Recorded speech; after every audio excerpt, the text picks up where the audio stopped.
Hello everyone and welcome to another high-elo game of Age of Empires. Today we're kicking up dust on Arabia as Vivi, playing as the blue Malians, prepares to take on Barles, playing as the red Burmese. Now while the players herd their herdables, explore their immediate surroundings, and try to go up to Feudal as fast as possible, let's take a look at the Civ matchup we'll be watching today. Now the Malians are technically classified as an infantry civilization, but man oh man is that an understatement. To start with, yes, units produced in Malian barracks do get extra Pierce armor for free, starting in Feudal, all the way up to +3 free Pierce armor in Imperial, and their unique unit is the Gebetto. Think of this as a different version of the Throwing Axeman, basically a very quick infantry unit with a strong ranged melee attack, but terrible HP and 0 base armor of any kind. Now, beyond their infantry, Malian cavalry can actually be upgraded to get a massive attack boost, which is amazing because even though they don't have hussars or paladins with this upgrade, their cavaliers actually have a higher attack than paladins, and their light cav and camels are some of the strongest in the game. Now, if instead you choose to go the archer route, know that you'll have plenty of wood to build your army, since all Malian buildings cost 15% less wood, except for farms.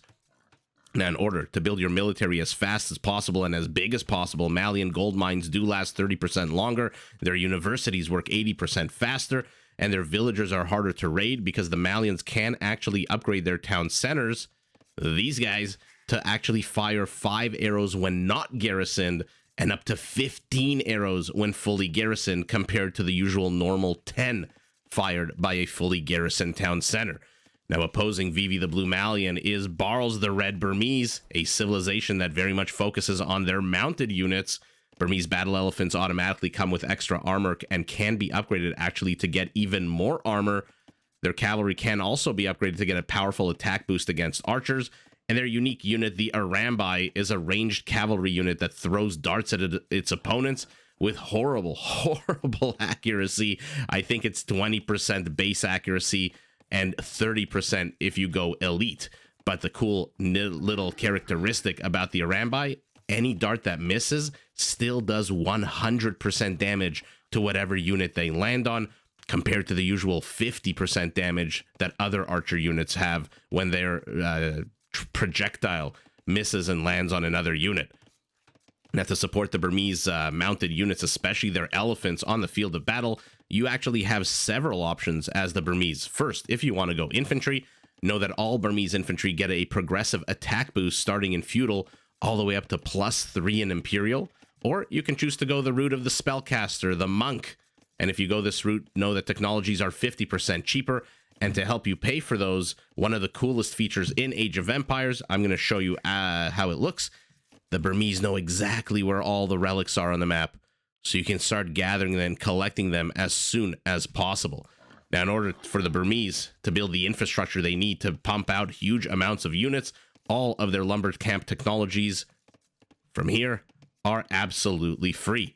So you potentially have two civilizations with very diverse tech trees that are open to very different types of play styles and different routes that the players can go to. As always, the Civ features, the Civ ideas and characteristics, bonuses, technologies, etc. are one thing, but how the players use them is a completely different thing. While the players continue to build their settlements, let's actually take a look at those settlements, see if any particular player is at an advantage or disadvantage. Barles here starting to the south, already walling off the west. North, completely exposed to the part where his opponent is facing.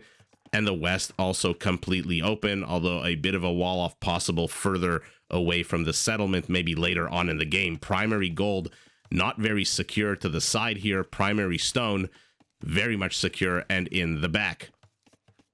Actually, never mind. Primary stone is right here in the front. I was wondering why the primary stone had 4 patches instead of the usual 5. That's because I made a mistake. And they are very, very forward-facing primary stone. His opponent, Vivi, completely open to the northwest, completely open to the south and east. Primary gold, forward-facing, primary stone, though, nice and secure in the back. So Vivi's got his stone secure. Barles has his gold kind of secure, although with this wall off should be pretty secure, although, again, he's doing that now. Okay, interesting choice here by Barles to wall off a huge old chunk of the map. So I would say neither player really advantage or disadvantage, very much a toss-up For now, though, Vivi making an issue of it, moving in with a scout, the 2 militias. He is going up to Feudal, but Barles will get there first, basically 50 seconds ahead of him on the back of 2 fewer villagers. He's also got his own militias. Look at them, ready to start trouble, taking their clubs. And now they're going to clash here, militia, Dark Age battles. Tiny amounts of HP, tiny amounts of attack, no armor for anybody. Although, yeah, no, never mind. 1 pierce armor. Okay, no melee armor for anybody. And now Barles' strategy of creating a funnel here, working like a charm. Villagers inside the town center do try to get some arrow fire against Vivi's scout, but Vivi's scout too quick. Is this fully walled off? There might be a gap here between these 2 structures, unless he plops down a palisade.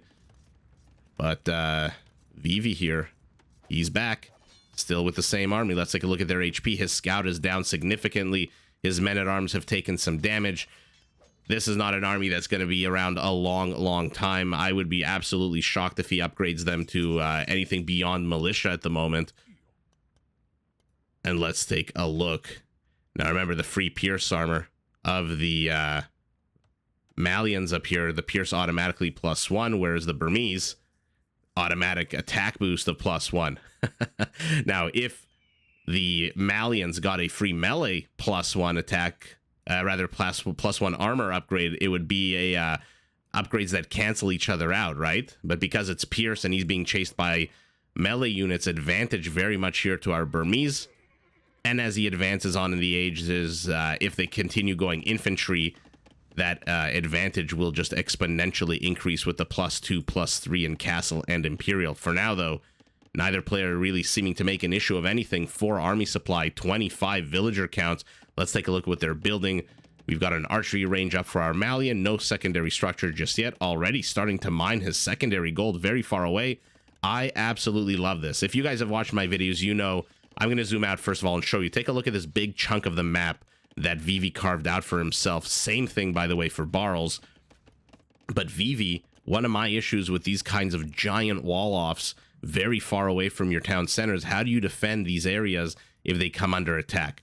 Vivi here deciding to put down a mining camp with 3 villagers answers that question very readily. So any kind of attempt to bust through this very far wall, take a look at how far away it is from the town center, by Barles will be met with an immediate repair, or like we're seeing now, a secondary wall off. Although, is this? Yes, it is a secondary wall off.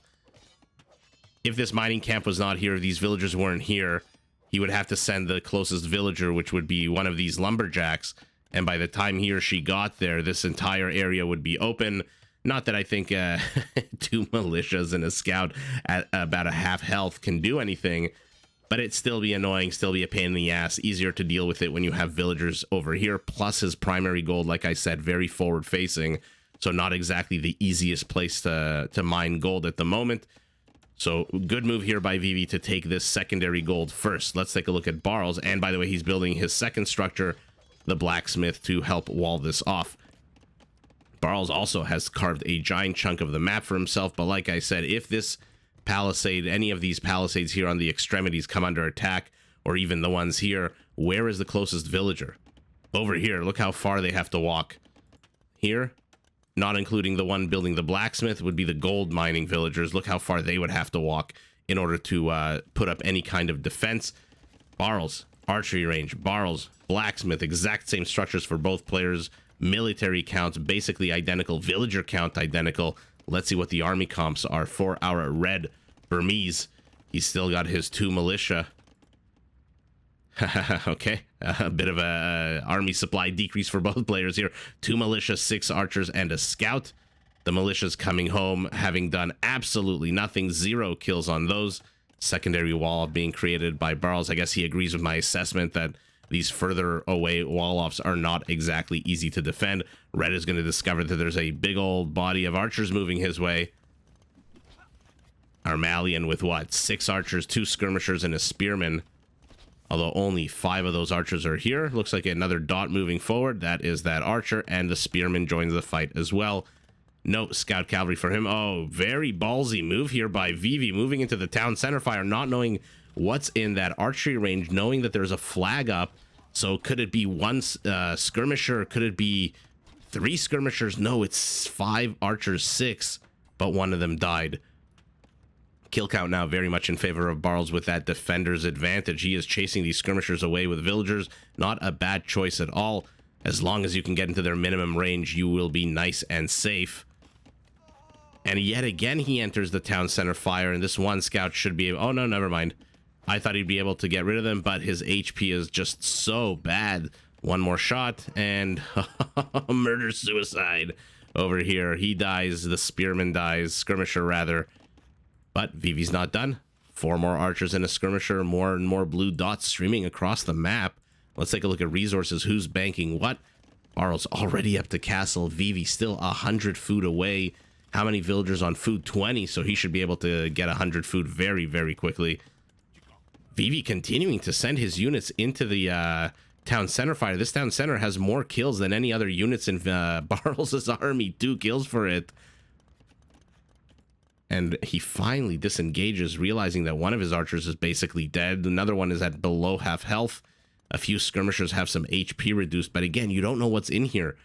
If you're Vivi, you see the flag, you know there's something in here. And again, he enters into the town center fire. I don't know what he's doing here. Very interesting play out of Vivi. He really wants to get in here and make an issue of what, the gold? But there's 3 skirmishers here. They are absolutely terrible at killing villagers. Archer gets picked off. If only Barles had some kind of mounted unit. He's getting crossbow and bodkin. A minute and a half away from castle is Vivi. So Barles using this time very, very wisely. Where are his ranged units? They are heading across the map. 10 of them. He says this is absolutely not a threat. Some feudal age basic skirmishers with only a +1/+1 on them still will not be able to do too much damage to these villagers, who now have 2 pierce armor, and these guys attack on a 3 with no bonus whatsoever against villagers. So 1 HP per shot. I'm surprised this lumberjack just isn't turning around and just trying to kill... What is this red dot over here? These 2 militias. Why are you still alive? Taking up population room. 9 crossbows because 1 was peeled off to go attack any kind of lumberjacks he can find. Oh, and now the night is out for our Burmese, and these skirmishers are gone. Okay, let's see what Barles can do across the map. For now, continuing to build his villager and military population at the same time. Vivi, on the back of 7 skirmishers, is getting the elite skirmisher upgrade and bodkin as well. Also, bowsaw. Where are all the skirmishers? They are in here. So now it's up to Vivi to surprise Barles like Barles surprised Vivi. Let's see if he waits. Let's see how patient he can be. Not patient at all. These crossbows definitely see these skirmishers. The macaw sees everything and wisely flies south for the winter. Speed on these guys, 0.96, 0.96. So we have a chase of equally slow units. No one really advantaged here. We'll see if Vivi decides to break off the attack. At this point, he might be a little bit suspicious. He's seen the night out. Might be a little bit suspicious that he is being pulled a little bit too far off campus. And this is exactly what I was worried about for him. I mean, Barles is losing a good amount of archers here. What is this? 1, 2, 3 out of 9, only 5 left. But he's going to lose every single one of these skirmishers. Unless, of course, Barles targets the stronger one. Why do I see a triangle? There's the monk. Oh, and now he's got to disengage. Brilliant move to bring out the monk to save these skirmishers. High value units saving low value units. Usually you'd like to see it the other way around. This crossbow continuing to be annoying. Has 1 kill. But he is not going to last long against this skirmisher. And our boys from the Dark Age have reappeared. Let's see what kind of damage they can do. What kind of chaos they can sow. 3rd town center going up for our Burmese. 2nd for our Malian, who continues to invest in economic upgrades, is behind 6 villagers now. Sanctity being researched by our red Burmese. Does he have any monks? Oh, he's got 3 monks out. Very, very interesting. Let's take a look at these monks and see what their HP jumps to once Sanctity is done. I mean, we know it's going to be 45, but I always like to see the upgrades, the technologies kick in as they research. Archers becoming crossbows, becoming arbalests, knights becoming cavaliers, becoming paladins. Always fun to watch. And are you kidding me? Oh my goodness. Will they attract the ire of the tiger? Yes, they do. And now we've got a good old train here. I can't believe the tiger is faster than these. He's not. How's he catching up to these guys? I have no clue how a unit 0.7 is catching up to a unit moving at 0.9. I guess their pathing is just not great. Anytime they turn slightly or they move this way, that way, they do pause for a brief nanosecond. Very much King of the Hill castle being built here by Barles. He wants to take control of the center position. Not a lot of resources here, but man, does this clog up the works, leaving Vivi with only one or two other avenues to engage into Barles. With the high ground splits by Vivi are pretty damn good. Needs to bring the monks. Beautiful use by the monks. Oh, finally does land a hit to heal the crossbows, but these skirmishers are just too good. Will he get his opponent's monk? He does not. Okay, and this is the moment, 70 villagers to 66, that a Burmese begins researching wheelbarrow and atonement also. Okay, he wants to grab his opponent's monks, both of them researching atonement. We've got a bit of a monk battle here. Or I guess we will have a bit of a monk battle. Oh my goodness. Monk comes out, tries to convert. Monk pops back in. Not quick enough is Vivi. Barles sniping him. 2 monks left for our blue Malian. How many for our red Burmese? 3. So both players investing. Atonement is not a cheap resource at this stage of the game. 325 gold, I believe. Another castle going up for our Burmese.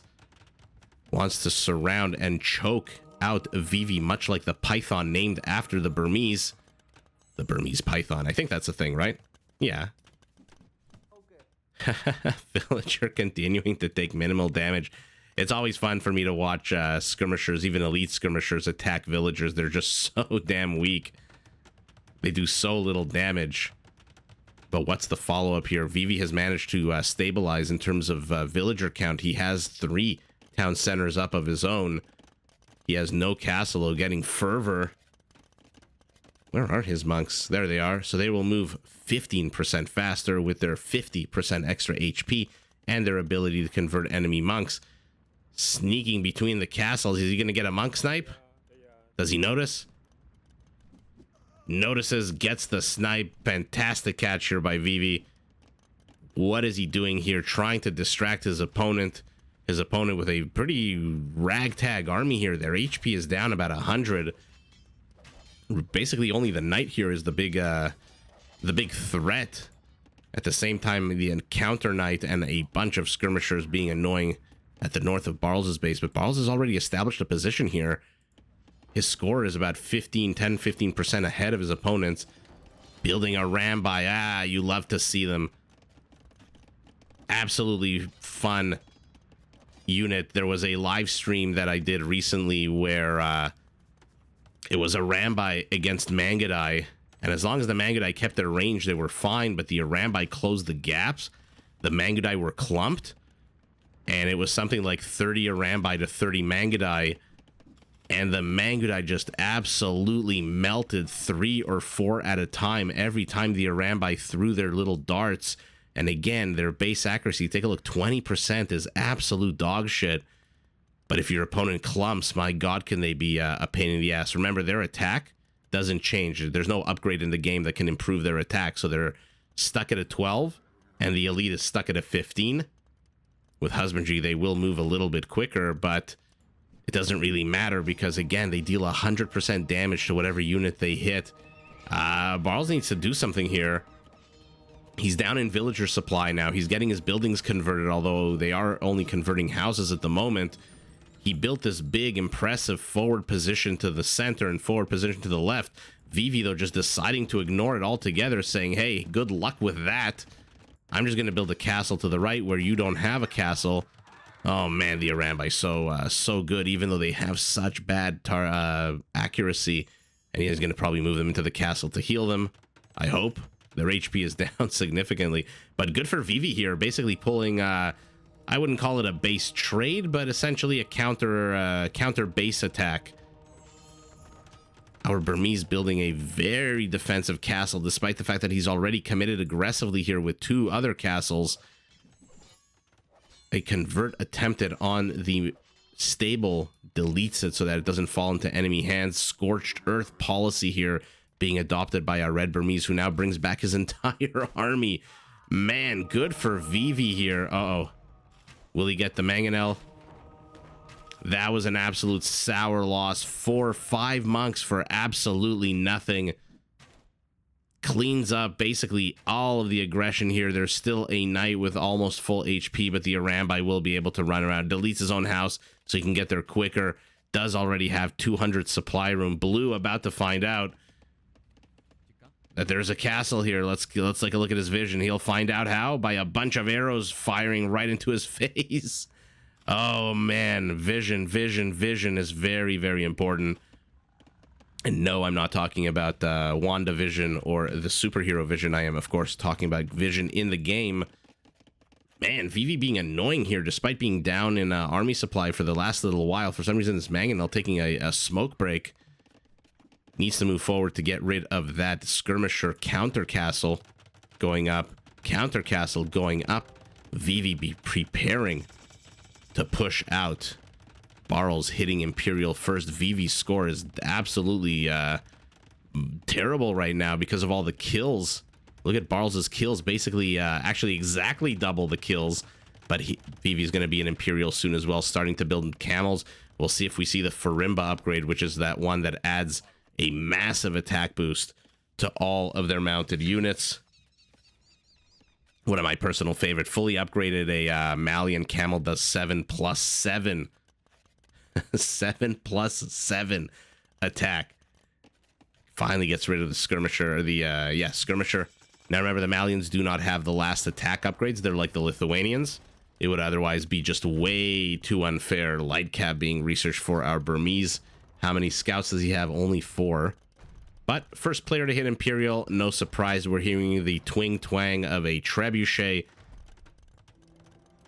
And now Blue coming out with his own counter trebs, 3 of them at a time out of his 3 castles. 1, 2, 3 is be building 1, 2 of them here actually. Oh, 4 in total. Chemistry, light cav, armor for his archer units, all being researched by our Malian. Armor upgrades for cavalry being researched for our Burmese. Now there's a bit of a stalemate. Let's use this opportunity. Actually, before we do that, I was going to say let's use this opportunity to look at each of the opposing bases, but it seems like we've got a bit of a wall of outposts. Like I said, vision is very important. And now Blue, I mean, Red sees the villager. He knows that the villager's up to no good. Let's see if he oh, he constructs it right in the line of sight of this outpost. So this sneaky, hidden stable is absolutely not going to accomplish much if Barles reacts in time. Whoa, theocracy, block printing, conscription, leather padded archer armor. Leather padded archer armor, that's not it. Ring archer armor.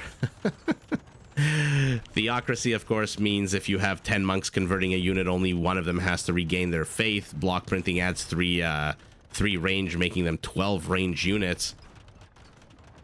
Think longbows with the ability to convert enemy units. Going after the Treb are the Burmese Hussars. Arambai, let's take a look.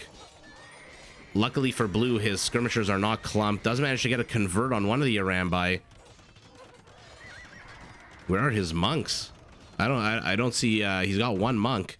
Oh, he's all the way. He's over here. I thought he was with the skirmishers for some reason, but Blue does lose his first forward castle. It looks like Red's going to lose his castle as well. So a castle for a castle. Of course, Barles saw this. Of course he did. Vision, guys. Vision. Absolutely key to this game. You need to know what's about to hit you. On the other hand, take a look at Blue. Yeah, he sees this. But that would have also been very, very tricky. Lots of little red clumps around. What is he? He's probably looking for resources around the map. And Blue now gets control of 3,200 more gold to help him build his army, which is, quite frankly, the composition is not fantastic. Although skirmishers and a castle and a monk should be able to shoo away these Arambi quite well. But not exactly the destructive military that you want. Nothing here really heavy hitting. Even the camels. Are they Farimba upgraded? No, they're not upgraded at all. Finally getting forging, getting a +1 attack upgrade. What infrastructure is red building? Barracks. Remember the Burmese infantry, we'll see in a second once the infantry comes out. Right now, +3 attack added to them. Absolutely crazy. Bombard cannon out, has to be careful if he starts chasing these trebs into the castle. Line of fire, be careful, be careful. Oh no. Oh man, I don't know if Barles did that on purpose or if it just happened automatically, but that was amazing. Hussars streaming in, trying to take out Light Cav as well. Remember, Light Cav with Farimba will have a +5 attack boost to the already +2 if they're maxed out, so give them +7. Right now, though, they are stuck on just a basic +1, if I'm not mistaken. Yes, so they are absolutely going to get shredded by these Hussars, unless the Hussars just keep trying to focus down the Treb. The second last castle of our Burmese is now under attack. Where are his Trebs? Did he move them back? Yeah, he pivoted them westward for some reason. Maybe he's going to try to take out some infrastructure here, but now Vivi with the army supply lead, Vivi with the villager lead. 54 to 44. Let's see what he can get accomplished here. Still not the best attack upgrades. I'm not the best as a very generous. And take a look at these halberdiers, by the way. +5. He does not have the last attack upgrade, so they're currently +2 with the +3 free. Securing this part of the map with the castle is Barles does not want to get sideswiped by any kind of camel run by. And now he's the one running by. His opponent's defense is getting villager kills left, right, and center. 25 villager kills already. Slamming into this army. I don't know why he's retreating. I think he has the better army here. Halberdiers need to focus down the camels, though. Once that happens, is basically GG for this little battle. Arambi need to get their asses away from these elite skirmishers, though. More and more units streaming. Now the army supplies have been completely reversed. It's Barles in the 50s, Vivi in the low 20s and 30s. Retreats wisely into the castle safety, but leaves one Treb exposed. Castle being repaired by Barles, who has... how much stone? 400 stone, so he can repair it all the livelong day. And now we've got some camels inside. But again, oh no, Farimba. There you go, 7 + 7. How the hell did I miss that? I was looking at the top right of the screen for the longest time, hoping to catch that upgrade.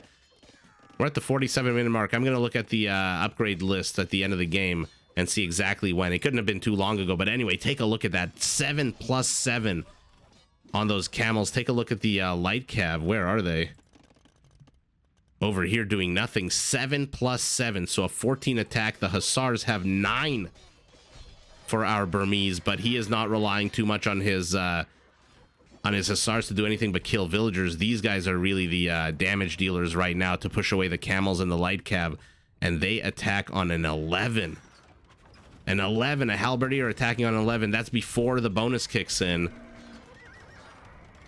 And it does look like our Burmese is about to swarm his opponent. Twice the army supply, 16 villagers ahead. Productive villagers, he's about 40 villagers ahead, because Vivi has a whole bunch of idols just hanging out, building a house. Not too sure that's a priority at the moment. Although I guess you got to do something with them. When the hell was Farimba researched? There it is. 46. Okay, so 30 seconds before I noticed the camel, he had already done Farimba. Okay, so there it is. Let's take a look at the take a look at the economy. Barles very much about 6,000 or 7,000 resources. I'm not going to do the math super quickly in my head. Relic gold helped a little bit, but my goodness, he led in the trash resources. Vivi, though, look at that gold, 16,000 gold to 10,000. If you take away the relic, it's basically what, 8,000 gold difference. Stone as well, about 1,500, so enough to build 2.5 castles. 105 Hussars, 58 elite skirmishers, APM for Barles, okay for Vivi. My goodness, playing a very relaxed game. Kill count very similar, but Barles killing more villagers. Vivi just absolutely could not get I don't think he had the right army composition here. He went trash very early on, despite the fact, again, look at this, 16,000 gold. Despite that, somehow his army composition was always so full of elite skirmishers. Maybe he was relying too much on the monks. He tried to expand that onto the map over here to the side of Barles' base. Maybe would have been better to continue just expanding closer to home.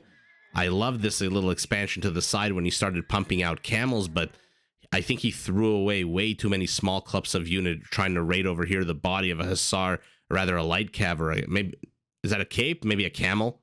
If it's a cape, then it's definitely a camel, because camels, the most fashionable of units in Age of Empires, with their beautiful capes. And the capes, by the way, is how you can tell, the elite from the basic rider. Their cape gets upgraded as well. The Hindustani Imperial does not get a cape. So when they get that high in rank, fashion becomes secondary to utility. They abandon the cape and they get even stronger. But overall, several mistakes here, I think, by Vivi have kept him with a lower villager count. The rating by Barles was not super duper significant. 64 villagers to 25. I mean, it's a 39 villager advantage, but at the 50-minute mark of the game, 39 villagers really shouldn't be the deciding factor, especially when you've gotten so much food, right? Yeah, look at that. 21,000 food is not terrible.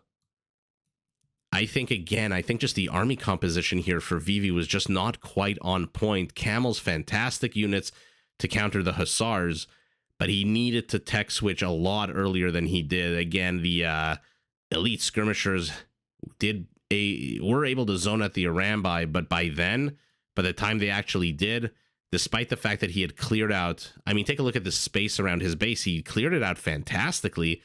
Barles was about to completely overrun him. And then that little cheeky move here by Vivi when he brought the monks to convert the houses, the skirmishers, the knight, an absolute boss move. How many of us with an army barreling down towards our base with 2 castles surrounding us would have the balls, the guts, the brazen ability to move south and counterattack while we were about to be choked to death?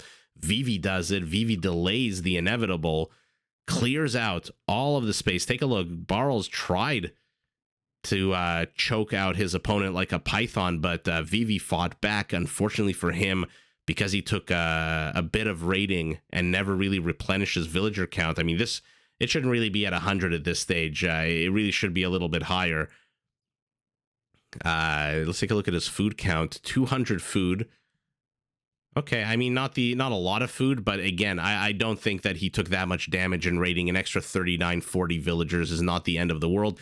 If it was 100 villagers ahead, I could understand, but 40 villagers is 2,000 food. It's not exactly 2,000 food over the last 15 to 20 minutes, right? So he should have been able to put up a stauncher defense. Unfortunately for him, again, these hussars just swarmed over everything. They swarmed over his monks. They swarmed over his elite skirmishers.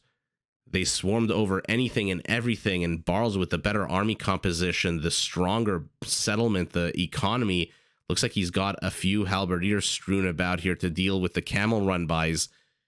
And I think, FYI, for Rimba, 2 minutes ago, way too late.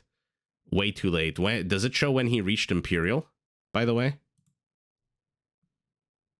He reached Imperial at the 37-minute mark of the game. He waited a full 9 minutes. Yeah, 37 and a half, 46 and a half. A full 9 minutes to get that upgrade. That is a big mistake. The Malians, like I said, classifying these guys as an infantry civilization, very, very misleading and not at all accurate. That Farimba upgrade has to be a top priority, especially when you're playing a civilization, like I said in the beginning, the Burmese very much focused on their mounted units. I mean, is there a single, aside from the halberdiers? I mean, I guess, yeah. I don't know. I think Vivi just a little bit too late to the party here. Needed to get Farimba 10 minutes ago, then would have been able to contest these hussars a lot better. and then would maybe not have lost all of his elite skirmishers, which would have been able to take out the halberdiers, which are now starting to stream forward. But he's completely broken all the trash resources. He's got a lot of gold, could have bought some resources, could have quote unquote balanced his economy. But I think it was at this point too late. Like I said, did an amazing job of clearing out Barles from the impending doom that was coming towards him about 15 to 20 minutes ago. No Barles anywhere in the perimeter, but now that he got his army knocked down to 16, Barles just felt it. I mean, you don't get to 25-51, 26-12 Elo without having good game sense. He knew that his opponent, that he landed a punch to the ribs or the kidney or whatever UFC attack move gets your opponent all wobbly, and you realize they're wobbly, so you immediately pounce on them, and that's exactly what Barles did. And despite the fact that Vivi put up an interesting defense here with the counterattack and the clearing out of the 2 castles in the front of his base, or rather, yeah, he cleared out 2 castles, right? Not just the 1. Or maybe 1 or 2 castles, let's put it like that. I was so focused on Farimba that I haven't realized how many castles he destroyed. I think he destroyed definitely the one to the west, and I think he may have destroyed one here, although no, you know what, never mind. This, I think, is the original castle that Barles put. So he only destroyed 1 castle, did put up a very strong defense, but ultimately Barles overwhelming his opponent, knowing the exact moment when he needs to put on the pressure, realizing that Vivi was on his knees, gasping for breath, comes in for the killing stroke, gets it, gets the W, but GG to both players. Did you enjoy this video? Check out these other clips and make sure to subscribe and enable notifications so that you're notified of my latest uploads.